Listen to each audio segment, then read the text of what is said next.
తిరిగి 4వ తారీఖు ఫిబ్రవరి 25 నాడు శాసనసభలో నివేదిక రూపంలో ప్రవేశపెట్టినటువంటి ప్రభుత్వం దీనికి సంబంధించి సహకరించిన ప్రతి ఒక్కరికి కూడా, ఎందుకంటే నిర్ణయం తీసుకొని కార్యక్రమం క్షేత్రస్థాయి దాకా పోయి పర్యవేక్షణ చేస్తూ అనేక రకాలుగా ఒడుదుడుకులు ఎదుర్కొంటూ ఈ కార్యక్రమం కొనసాగింది. అధ్యక్ష, ఇప్పుడే గౌరవ ముఖ్యమంత్రి గారు చెప్పినట్టు ఈ కార్యక్రమం 1931 స్వాతంత్రంకు ముందు ఇటువంటి సమాచారాన్ని సేకరణ జరిగితే దాని తదుపరి ఏ బలహీన వర్గాలకు సంబంధించిన వాళ్ళు ఉన్నారో వాళ్ళంతా కూడా మేమెంతో మాకంతా ఉండాలి, అసలు సమాచారం అన్ని కులాల లెక్కలేక రకరకాల ప్రభుత్వాలు ఇష్టాప్రకారంగా పథకాలు వచ్చేటువంటి. అధ్యక్ష, కానీ ఎప్పుడైతే భారత్ జోడో యాత్రలో రాహుల్ గాంధీ గారు దేశం మొత్తం తిరిగినప్పుడు చాలా వర్గాలకు అసలు ప్రాతినిధ్యమే లేదు, చాలా వర్గాలకు సంబంధించినటువంటి అవకాశాలు రావాలంటే ఎవరెంతో వారికంతా తెలవాలి, వారికంతా రావాల్సిందే అనేటువంటి నినాదం ఇచ్చి ఎన్నికల్లో చెప్పడం జరిగింది. అధ్యక్ష,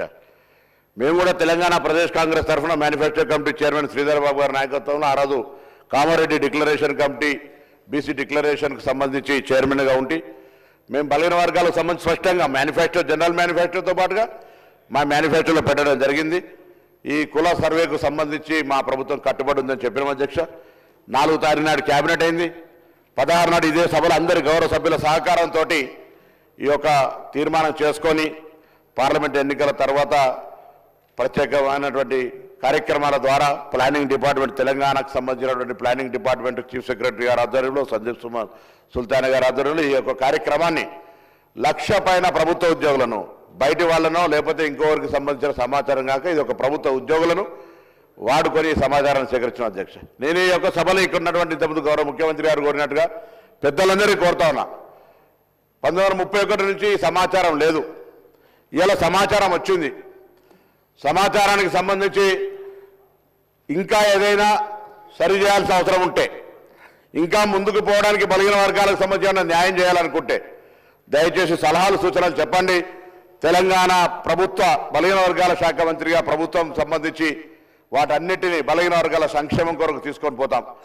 దయచేసి దీన్ని కూడా ప్రతిదీ రాజకీయం చేసినట్టుగా బలహీన వర్గాల ఆకాంక్ష ఇది.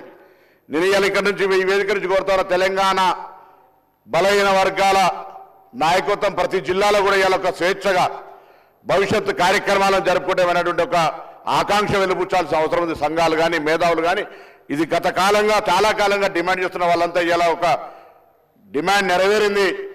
సభలో చట్టబద్ధత ద్వారా లేకపోతే ఆ తీర్మానం చేసినా కూడా అడిగినారు ఏం చట్టబద్ధత ఇలా కార్యక్రమం నిర్వహించుకొని ముందుకు వచ్చిన సందర్భంగా మేము ఒకటే అడుగుతాను, అందరూ కూడా దయచేసి ఈ యొక్క జనాభా వచ్చినటువంటి సమాచారాన్ని తీసుకొని భవిష్యత్తులో ఆయా వర్గాలకు ఎటువంటి న్యాయం చేయాలి, ఏం జరగడానికో ముందుకు తీసుకొని పోదాం.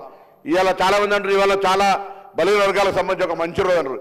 ఈ రోజు నుంచి ప్రారంభమైంది శకం భవిష్యత్తు వాళ్ళ అభ్యున్నతికి సంబంధించి.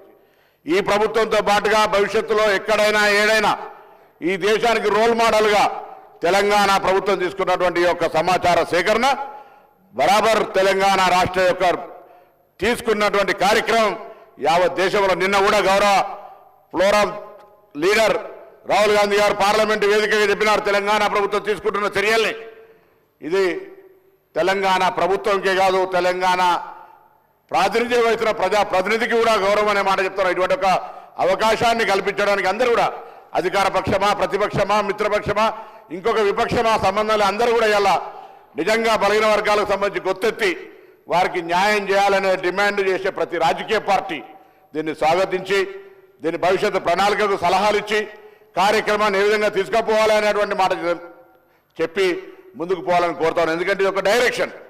ఇలా నిర్ణయం నుంచి నివేదిక వచ్చిన తర్వాత ముందుకు పోవడానికి తీసుకునే రోడ్ మ్యాప్కు సంబంధించి సభలో చర్చకు పెట్టడం జరిగింది. దీని ద్వారా రోడ్ మ్యాప్ నిర్ణయించినట్టయితే భవిష్యత్తులో అందరికీ ఒక మంచి మార్గదర్శనం దొరుకుతుంది. ఈ సభ తెలంగాణ వ్యాప్తంగా ఎదురు చూస్తున్నటువంటి బలహీన వర్గాలందరికీ కూడా ఒక అవకాశం ఇచ్చినట్టు. అధ్యక్ష, నేను 1986 మురళీధరరావు కమిషన్ వచ్చినాడు విద్యార్థిని. అధ్యక్ష, నా మాజీ బీసీ వెల్ఫేర్ మినిస్టర్ కమలాకర్ గారు, ఇప్పుడున్న కేంద్ర మంత్రి బండి సంజయ్ గారు కరీంనగర్ సంబంధించి అందరం కూడా ఆనాడు కమిషన్ మూవ్మెంట్లో పాల్గొని నినదించినటువంటి వాళ్ళం. ఇవాళ శాసనసభ్యులుగా ప్రభుత్వంలో ఉన్నటువంటి వాళ్ళందరం కూడా ఇది ఒక చట్టం, ఒక సేకరణ, సమాచార సేకరణ జరిగి భావి తరాలకు న్యాయం జరగడానికి ఒక ప్రతినిధిగా, బలహీన వర్గాల ప్రతినిధిగా ఇలా మా ప్రభుత్వం ఇచ్చినటువంటి అవకాశాన్ని